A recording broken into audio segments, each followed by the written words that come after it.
وہ سامنے آئے، زوردار تالیاں بجائیے گا اور وہ اپنے خیالات کا اظہار کریں گے۔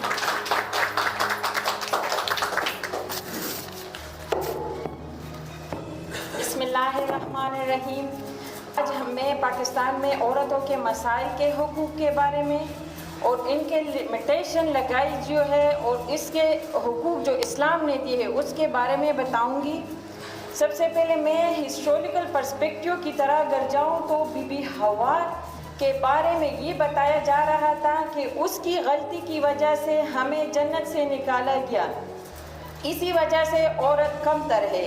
ارسطو کا کہنا ہے کہ women are only for use, اگر باپ مر جاتا تو بیٹا اپنی ماں سے شادی کرتا ہے۔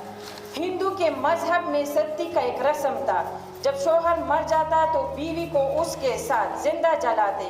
اسلام سے پہلے عرب میں بیٹیوں کو زندہ دفن کر دیتے۔ اسلام کے آنے کے بعد یہ جاہلیت کا دور ختم ہو گیا اور قرآن پاک میں اللہ تعالیٰ نے فرمایا کہ قیامت کے دن تم سے پوچھا جائے گا کس جرم میں تم نے اپنی بیٹیوں کو زندہ دفن کیا تھا۔ دنیا گواہ ہے کہ اسلام کی آمد سے اس دور جہالت کا خاتمہ ممکن ہوا۔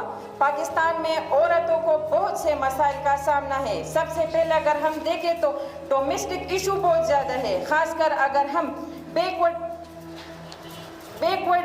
ایریا میں دیکھیں تو وہاں سے تعلیم کا مسئلہ ہے اور ان کے والدین کا یہ خیال ہے کہ اگر ہماری بچی گھر سے باہر نکلے تو وہ بد کردار ہو جائے گی۔ اکثریتی لوگوں کی یہ سوچ ہے کہ عورت مرد کی جاگیر ہے، اسے جس طرح چاہے چلائے۔ اس طرح مرد عورت پر پورا غلبہ رکھتا ہے اور وہ عورت کو چھوٹی چھوٹی باتوں پر مار پیٹ کرتا ہے، عورت کو انسان ہی نہیں سمجھتا۔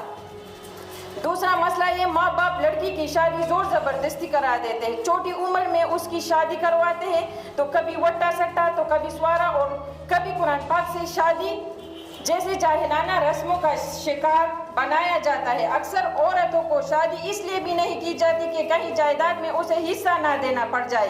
کچھ والدین اپنی بیٹیوں کی شادی اس لیے نہیں کرتے کہ بڑھاپے میں ہماری خدمت کون کرے گا۔ یہاں تک کہ کچھ علاقے ایسے بھی ہیں جہاں بیٹیوں کو خرید و فروخت بھی کیا جاتا ہے۔ اگر ایسا نہ ہو تو سسرال والے تانا دیتے ہیں کہ تم تو مفت میں آئی ہو، اس کی کوئی عزت ہی نہیں کرتا۔ اکثر بچیاں جہیز کی لعنت کا شکار ہو جاتی ہے اور جہیز نہ ہونے کی وجہ سے شادی سے محروم رہ جاتی ہے۔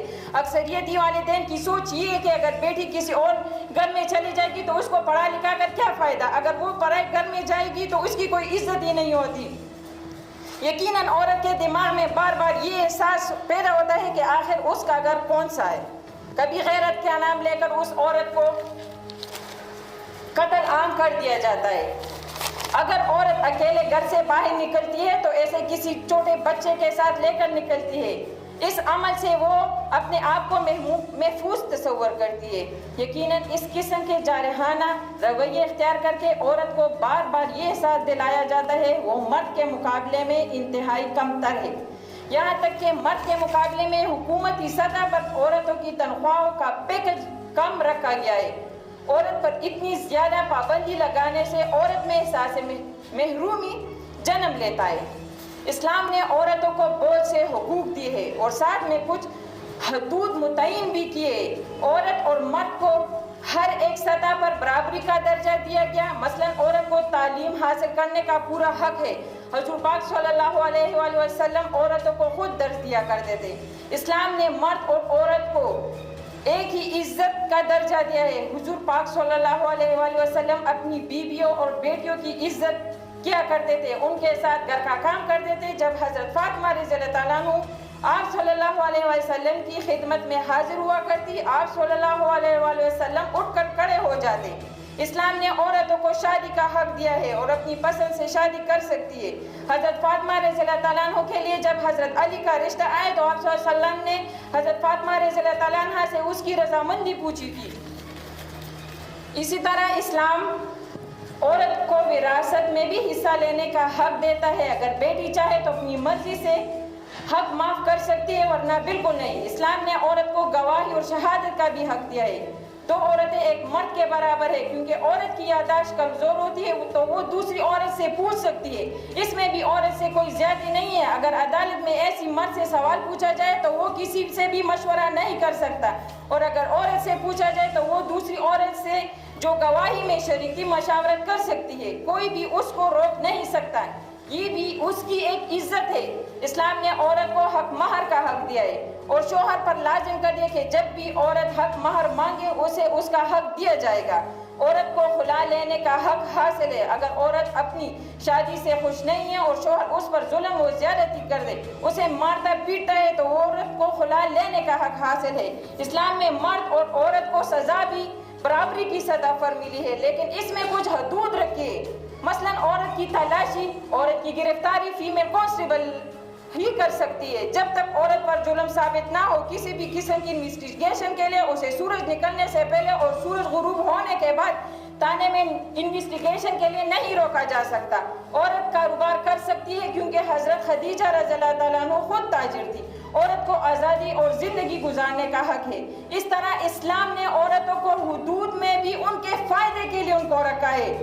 مثلاً اگر آپ گھر سے باہر نکلو تو حجاب پہن کر نکلو، اس کی وجہ کوئی غیر مرد آپ کو نہیں دیکھ سکے گا۔ اس طرح ہراسمنٹ کے کیسز بھی بہت کم ہوں گے۔ عورت کے تحفظ کے لیے زنا سے روکا گیا ہے۔ زناکاری پر 100 کوڑے مرد و خواتین کو لگانے کا حق ہے۔ حدیث شریف ہے، مرد اور عورتیں اپنی نگاہیں نیچے رکھیں۔ اگر ہم دیکھیں تو عورت قوم کی ایک مضبوط ستون ہے۔ ایک پڑھی لکھی ماں پورے خاندان کو پڑھا لکھا سکتی ہے، گھر کے کاموں کے ساتھ ساتھ وہ باہر کا کام بھی کر سکتی ہے۔ اگر ہم ارد گرد دیکھیں تو ایک عورت جاب بھی کر سکتی ہے، گھر کا کام بھی کر سکتی ہے، بچے پیدا کرتی ہے، وہ اتنی کمزور نہیں ہے کہ وہ مرد کے مقابلے میں زیادہ کام نہیں کر سکتی، وہ کر سکتی ہے۔ فیمنزم کی وجہ سے آج کل کے عورتوں نے بہت کچھ کیا۔ آج کل کے جدید دور میں ڈاکٹرز، انجینئر، پائلٹس، وکیل، ججز، ٹیچر، صحافی، بینکر، سرکاری افسر، سوشل سیکٹر وغیرہ میں عورتوں کا کردار انتہائی اہم ہے۔ خدا نہ اپنی بیٹیوں کو پڑھائے، ان کی جہیز دینے کی بجائے ان کو تعلیم دے، ان پر اعتماد کرے اور اپنے حق سے محروم نہ کرے جو اسلام نے ان کو دیے۔ یقیناً ہمارا معاشرہ عورت کو عزت کی نگاہ سے دیکھے تو عورت گھر سے باہر نکل کر ہر کام کر سکتی، اس لیے ہمارے معاشرے کو عورت میں خود اعتمادی کو پیدا کرنے کے لیے ماحول بہتر کرنا ہوگا، اور خصوصاً ان لوگوں کو جو اپنی عورتوں کو گھر سے باہر نہیں نکلنے دیتے اور غیر عورتوں سے خود تعلقات رکھتے، ان افعال کو ترک کرنا ہوگا، کیونکہ جب تک کوئی مرد عورت کو احترام کی نگاہ سے نہیں دیکھے گا، اس کی اپنی بیوی، بیٹیاں اور بہنیں محفوظ نہیں رہ سکے گی۔ Thank you.